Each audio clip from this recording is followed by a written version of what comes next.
5 motorcycles roll into the same gas station at the same time. Different bikes, different gear, different way each rider stands next to their bike. Maybe they nod at each other. Maybe they don't. From across the parking lot, it looks like one group of riders. It is not.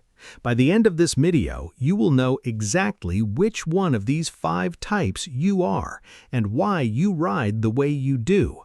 Stick around for the last one. It tends to surprise even people who've ridden for decades. For a long time, researchers who study riders assumed motorcyclists fell somewhere on a single line, from careful to careless. Newer research says that picture is wrong. There are not shades of one type. There are 5 separate and distinct reasons people get on a bike, and one of them is going to sound a little too close to home. You've probably stood near a group exactly like this one without ever stopping to notice how different everyone actually was underneath the matching gear. Type 1. The Reset Rider. The first type didn't grow up dreaming about motorcycles. The bike showed up later during a hard stretch of life, a job that wouldn't let go of their mind, a relationship ending, a version of themselves they were tired of being. For this rider, the bike is not a hobby. It is the 1 hour of the day when the noise actually stops. There's real research behind this. A few years ago, scientists at UCLA tested riders' brain activity and hormone levels before and after a short ride. After about 20 minutes on a bike, stress hormone levels dropped by close to a third. Riders also paid closer attention to the world around them and got distracted less easily, more than when they drove a car or sat and rested. Here's the part that matters.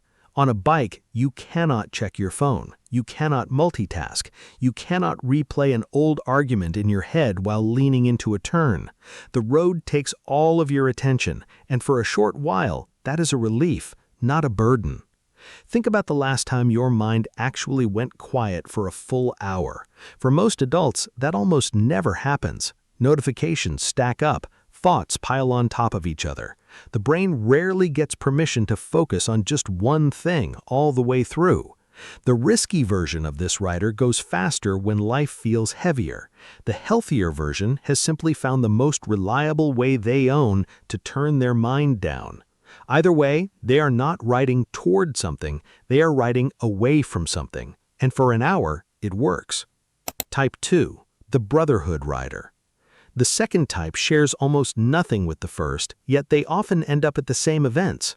For this rider, the people matter more than the bike. A group text about Saturday's route gets them more excited than the bike's specs ever could. The word brotherhood means something specific here, not just a nice word for friends. Psychologists have studied what happens when a person's sense of who they are gets tangled up with a group's identity. It shows up in sports fans, soldiers, and tightly knit clubs. The research is consistent on one point. People who feel the most connected to a group are also the ones least willing to let just anyone claim to belong. That is not about being unfriendly. The belonging only means something because it had to be earned.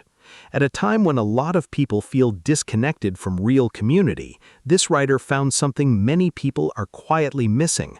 They just found it on 2 wheels at full volume, surrounded by people who show up without being asked twice. Ask anyone in this group what the entry test looks like, and they probably can't write it down for you. You don't pass it by buying the right jacket or the right bike. You pass it by showing up again and again, especially on the rides nobody is forced to attend. Type 3. The Solo Rider. Now here's where it gets a little uncomfortable, because the third type is the one least likely to be standing at that gas station with the others at all. For this rider, the best trips are the ones nobody else knew about. No group chat, no planned stop, just one person and an empty road.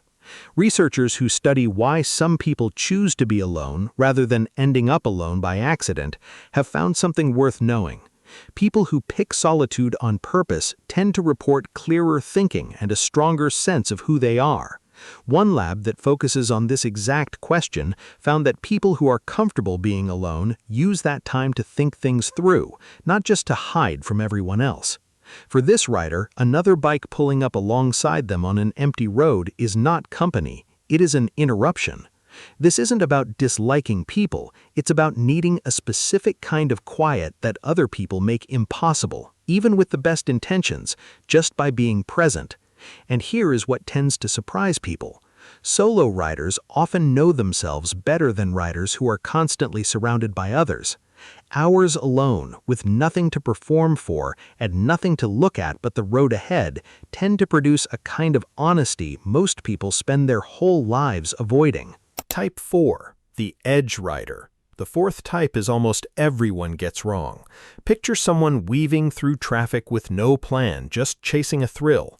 That picture is mostly inaccurate, and the research backs that up.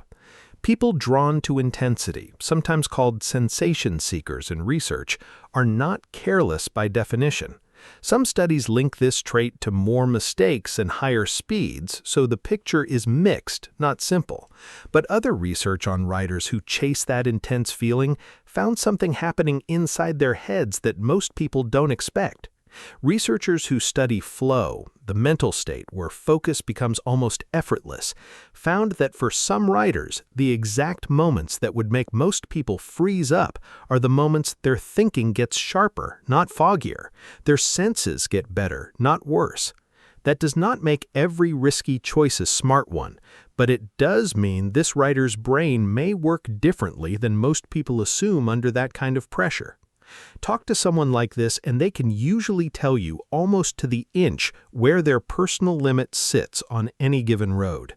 That kind of precision doesn't come from carelessness, it comes from paying very close attention to risk for a long time. They are not chasing danger for its own sake, they're chasing the one state where they feel completely switched on. Type 5, the second act rider. The fifth type has almost nothing to do with the bike itself, and it surprises people the most. This rider spent 30 years being responsible, a career, a mortgage, kids, a life mostly around other people's needs. Then, with the kids grown and the job on autopilot, they did something nobody expected. They bought a motorcycle. Researchers who study people in their 50s and 60s point to a specific stretch of life, a period where people are healthy, free of the responsibilities they used to carry, and not yet slowed down by age. Many describe this stretch as a chance to return to parts of themselves that got set aside while they were busy taking care of everyone else. This is not what people lazily call a midlife crisis. It is more specific than that. It is someone going back to get a version of themselves they paused, not panicked, decades earlier. The motorcycle is not a new identity. It is often a very old one, the curious, physical person who existed before the responsibilities took over, finally getting permission to show up again. Ask this writer what they were like before life got busy, and most of them can answer immediately. The bike was never really the point. It's proof, mostly to themselves, that the person they used to be is still in there. Which one are you? 5 riders, 5 completely different reasons to be on the same road. A break from stress, a sense of belonging, a need for solitude, a pull toward intensity, or 30 years of waiting for permission to come back to themselves. Different starting points, different roads that got them here, but the same simple choice underneath it all: to be out in the open instead of boxed in, on something instead of inside something. So which one are you? Tell us in the comments, and if there's a story behind why you ride, we'd love to hear that too.